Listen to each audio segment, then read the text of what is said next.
Step 1. Surface preparation.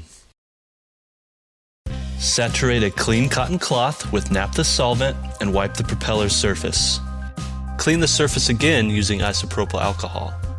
To ensure proper adhesion, the propeller must be freed of all lint, dirt, or oils, and loose or not well adhered paint. If the propeller is to be repainted before installing prop guard, all metal surfaces must be properly prepared and primed for corrosion protection. A good quality paint must be used, and the paint must be completely dry before installing prop guard.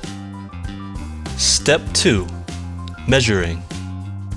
Measure in 1/8 of an inch from the tip of a square tip propeller or 1 to 3 inches from the tip of a round tip propeller, depending on how sharp the radius of the tip is, and make a mark with a felt tip marker. Prop guard must not be stretched or pulled while being installed. Measure an equal distance in from the tip of each blade to within approximately 6 inches of the hub or spinner, and cut equal lengths of prop guard for each blade. If de-ice equipment is installed, prop guard must stop 1/2 inch from the de-ice equipment.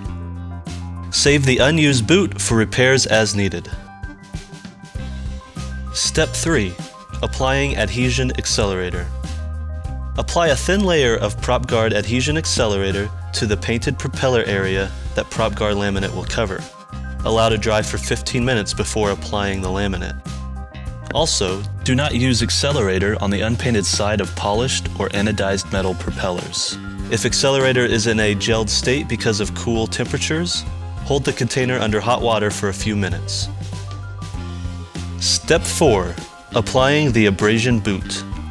Remove the backing from one of the previously cut lengths of prop guard and apply flat on the leading edge of the prop at the mark previously made at the tip of the propeller. Note, dots are located along the center of the boot. Keep the boot centered as you work your way to the hub. At this time, the boot is flat across the leading edge. Do not try to work the boot down as you go.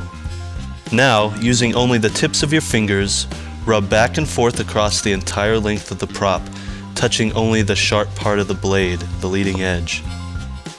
Note, 10 to 15 passes across the entire length of the blade will be necessary before the boot will begin to take shape.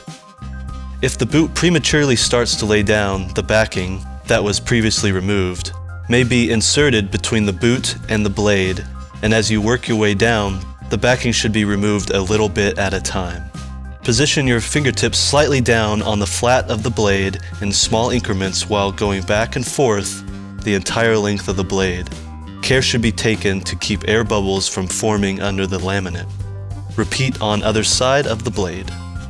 The enclosed spatula can now be used to work the laminate down firmly onto the propeller, or a separate roller can be purchased through McFarlane Aviation. Step 5. Drying time. Drying time with the use of the adhesion accelerator is 24 hours. On polished propellers without the accelerator, the drying time is 48 hours. Use of a heat gun will expedite the drying times. Thank you for following along with this tutorial. McFarlane Aviation is a manufacturer of quality aircraft parts at realistic prices. Any further questions about the contents of this video, please contact sales@mcfarlaneaviation.com or call 1-844-815-2450.